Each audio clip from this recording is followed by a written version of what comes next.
Hi, Kevin. It is Kelly Anthony, and I am one of your biggest fans. You are hilarious, hugely funny. Let me tell you how funny you are. I'm not funny by any stretch of the imagination, but anytime I can quote your routine from your two DVDs, Grown Little Man and Seriously Funny, and people laugh, that makes you funny. So I'm coming to you today. As a businesswoman, I own Kelli Consulting Services, but I also wanted to come to you to speak to you from the heart concerning where you are in your career and some upgrades I think that you should make in order to ensure your longevity. Again, as I said, I love your comedy, but your comedy is tailored to the African American audience. And while that's great, fine, and dandy, here's what you need to understand. African Americans, yes, statistically we spend the most money, but we don't have the most money to spend. And so while your comedy is tailored to that audience, they at some point will not have the money, if you will, to support you. Again, I, being an African American woman, can relate to your jokes and to your comedy, but people of other ethnicities can't necessarily relate to that. And so with that being said, I kind of wanted to touch on some topics and just kind of discuss a couple things with you today on your career, because you're at such a pivotal point. You're at such a tipping point, if you will, that you could tip in either direction. You can tip in the direction of longevity in your success, or you can kind of be funny, great, and get all of this fame so fast and at once, relishing the moment and then fizzle out. The thing about relishing in the moment is that a moment is only 60 seconds. It's not that long. And so I don't want you to relish in the moment, kind of expand, and then somebody stick a pin in your balloon and burst your bubble. You understand? And so I wanted to talk on a couple of different things.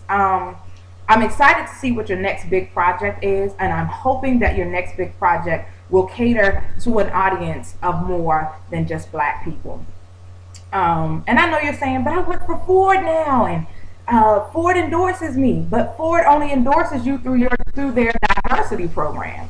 And so that means in the next 5 to 6 years, that commercial or 2 or 3 that you've done with Ford may or may not be playing on the air. Thus, the cutoff of your residual income.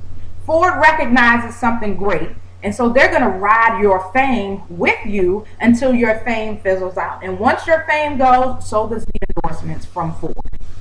And notice they're only giving you commercials to do on cars that are typically owned or purchased by African American people. I don't know if you remember in the late 90s, but the Ford Explorer was the car to have. If you didn't have the Ford Explorer, you were driving an SUV. But sadly, the majority of people that own the Ford Explorer were black people. And so again, they're tailoring their endorsement to a specific audience, not for a broad range of people for longevity.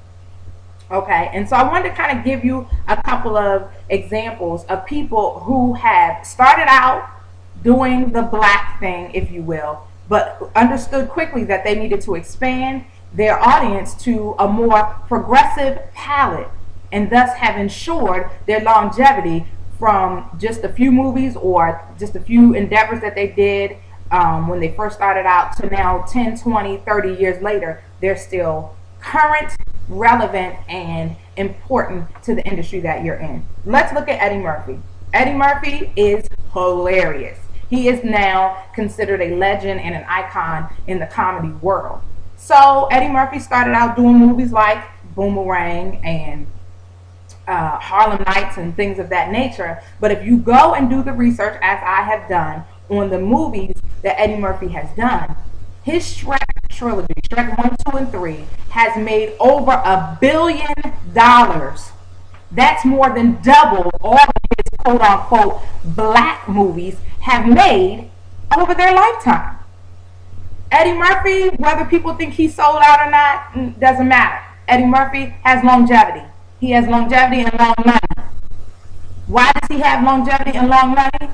because he got out of being stuck in the rut of the typical black movie, and he did some things that was necessary to ensure that he would have his career far beyond the first couple of years following Delirious and Raw.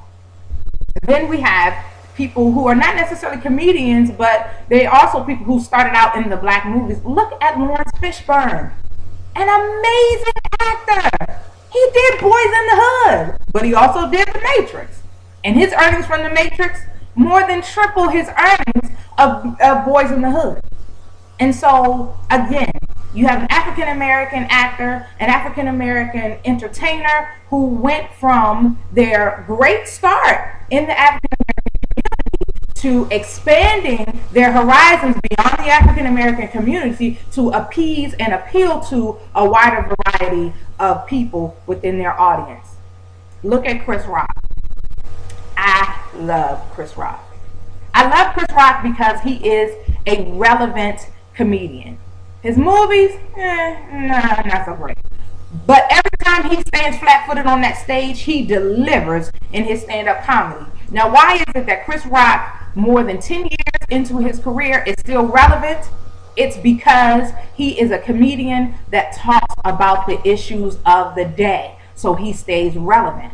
And here's the funny thing. He has a DVD that's either out or coming out where he did somewhat of a world tour. And so they're splicing images or some of the tape from a show in America, a show in London, and a show in South Africa. The same routine, but it's funny all around the world. That's what I want you to get to. That's where I want you to grow and then go beyond. I love your jokes. They're funny to me. But I'm an African American woman who comes from the same upbringing as you. But I'm not your sole bread and butter. I can't pay the bills. I can't spend enough money to further the lifestyle that you either are living or want to live. Relish the moment. Have fun in the moment. But let your next move be something that's going to expand beyond the black audience. Now, some people may see this video and they may be a little irritated or upset and think that I'm outside of my league, but I know what I'm talking about, and I've given you the proof to prove or to show you how people who expand their horizons beyond the black audience always last longer than those who don't. Let me give you a couple of examples. Look at Cat Williams. Cat Williams came out after that last Friday movie and was booming. He sold out a freaking football stadium. Now where you at? Where is it? Anybody know? But then we look in contrast at Dave Chappelle. Dave Chappelle's comedy expanded beyond the black audience. And when Dave Chappelle fell off, people on CNN were wondering where this dude was. So there's a great contrast. I don't want you, Kevin, to get so great and so big so fast that this time in 2 years, nobody knows where Kevin Hart is. I want you to have longevity in your career. I want to see you 10 years from now still doing stand-up or on the silver screen, or someone that has used his fame on a platform to better and further the lives of other people. So here are, after saying all of that, here are my 2 points of advice for you. Expand your audience to a progressive palate, and you can expand your money to progressive money. Do what's necessary to have longevity in this game, because the world is fickle. You'll be here today, gone tomorrow. We'll love you today, hate you tomorrow. My second thing is, use your fame as an opportunity to expand and empower, educate, and enrich the lives of people that don't have what you have. Be a trailblazer. Get to burning and blaze the way for people to come behind you and do not simply what you have done, but do better than what you have done. Again, my name is Kelly Anthony. I'm from Kelli Consulting Services. You can reach me on the web at www.kellyconsultingservices.com. You can also find me on Facebook and Twitter at Kelli Consulting. I really do look forward to hearing from you soon. I hope you look at this video and take it as something that is from the heart. If I could be a further assistance or service to you, please don't hesitate to get in contact with me. I would love to hear from you. Thank you again, Kevin. Have a wonderful and a blessed